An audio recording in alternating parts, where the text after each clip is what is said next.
And good evening. This is the Elliott Wave update for the S&P 500 for Wednesday, June 8th, 2022.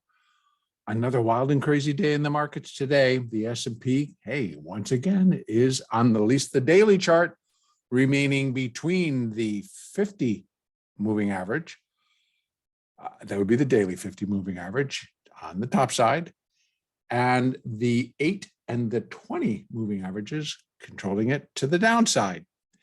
So a little bit interesting of a day, and let's kind of talk about what the possibilities are. First, I need to just say thank you to a fellow subscriber who actually gave me a little bit of a tip for the NASDAQ after I presented tonight's update. And the same thing applies here to the S&P. So thank you for that triangle thought. And hopefully the person who put that in will know. And let's dive into what's going on today. So I continue to look at this as most probably being a minor wave 2 counter trend correction.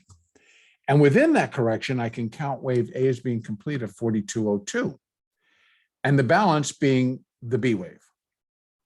Now, I had labeled the B wave complete at yesterday's lows, leaving us to begin a C wave rally. Well, that particular rally just keeps faltering out, and we got a lot of two-sided action today in terms of like dropping, running, dropping, running.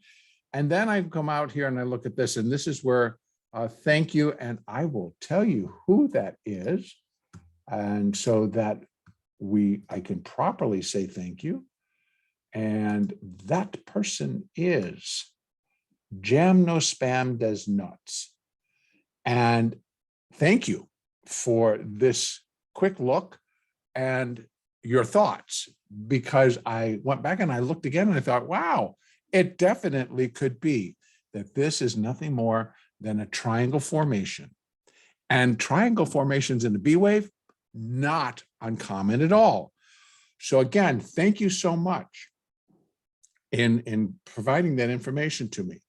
So what it could be, you say we have A, ABC, B, ABC, C.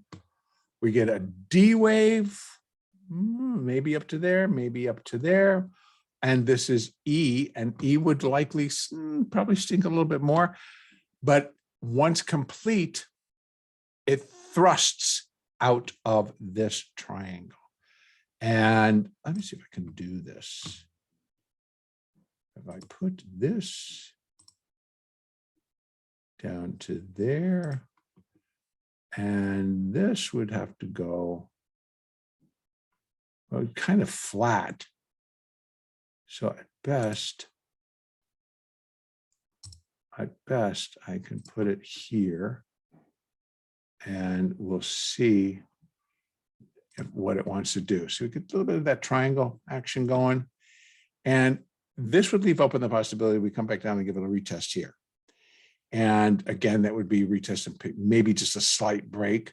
We do have that support underneath at 40.74, et cetera, et cetera. And right now, the 200 continues to hold, and that is the hourly 200 continues to hold at 41.11, dips below, comes back, dips below, comes back.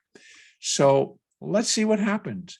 Now let's include, so this B wave, actually, I am just going to activate it and put it over here somewhere, give us a little indication that it's not done yet. I thought it was here. This kind of failed out. So it looks like we got another ABC down, and we're doing the C wave now. And let me take a peek. 1, 2, 3, 4, a little bit of a 5, blast. That can happen overnight. If they continue to hold it in no man's land until tomorrow morning, great, because then we all get to participate. But if you're able to trade during the evening or late evening, you might get a chance to participate in the completion of a triangle and a bounce. And that bounce would be a thrust higher.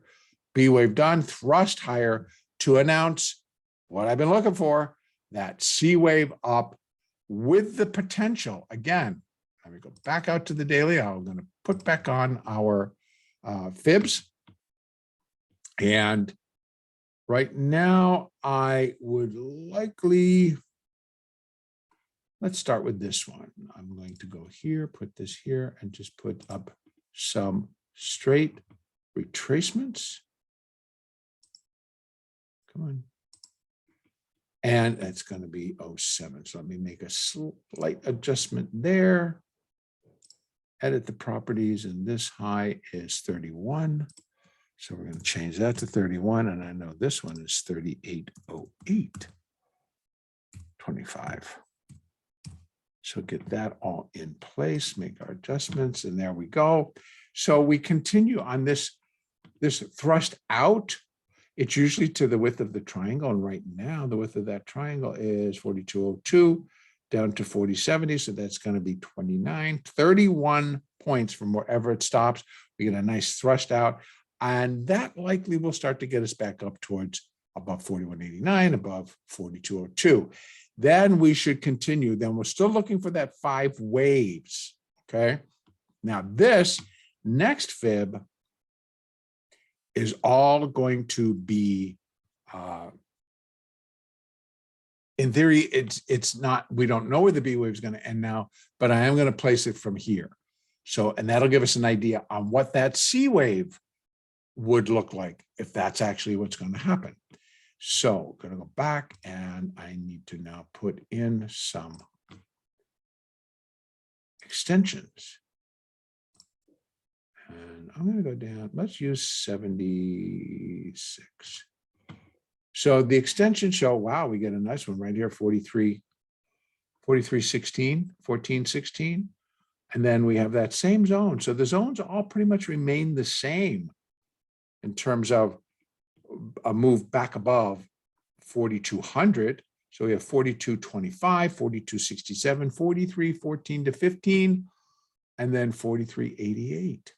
So everything basically stays the same for this C wave to come up, complete, and then drive us lower.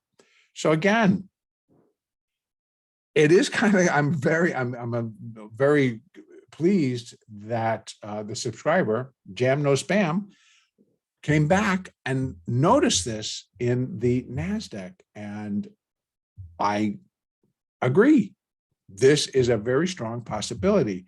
Otherwise, we continue to just run around inside this triangle with a break above, likely giving us some indication that it's done. And then we can continue to count a 5 waves up to finish wave C. But if it's not, and this thing starts to break down, then we're still into confronting that the 4202 completed the entire minor wave 2. If that's the case, this thing's going to fly lower really fast and really hard. See, every time it started out really hard, it stopped and the buyers moved back in. It came back again, the buyers stopped and it moved back in. So that's the case right now, and that's what keeps the triangle alive, or this B wave in between here alive. But nothing lasts forever. And so I would be thinking that if we can get this completion of a triangle, finish this little bit of downsize, and then boom, just really take off and start going. The initial move, again, the initial move I feel should take us above 4,200.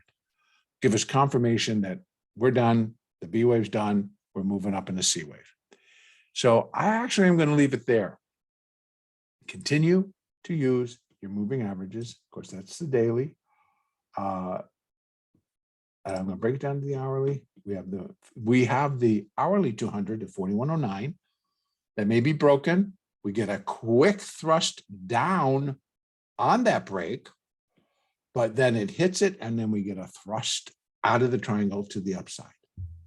And again, width of the triangle. So we got the width of the triangle right here. We're looking for it to at least go that 30 some odd points. And if we get down to here, we've got at least up to here, but if not, we should be moving up much further. That's actually 4202, oh, excuse me, 4072. So we should get a very, very nice move, over 100-point move. And that should get us back above 4,200. Continues these moving average, folks. These both need, this one definitely needs to break to the upside, but break and hold above it and just continue to rally. And if we get a thrust, that should do the trick. A break below needs to thrust lower, accelerate lower, breaking that 40. Well, let me just kind of fix that. Edit properties, and oh, that's why. 4074. Oh, it actually came in at 4076. And this is 4202. Boy, I didn't check my numbers now, did I? 3808. Okay, so I'm going to put that there, make slight adjustments, and we're going to be looking for this all to take place. Likely tomorrow. We're kind of coming to the end of this sideways action, and hopefully we're going to break out of this tomorrow, one way or the other. So this is where we're going to leave it, and our next update will be on Thursday, June the 9th.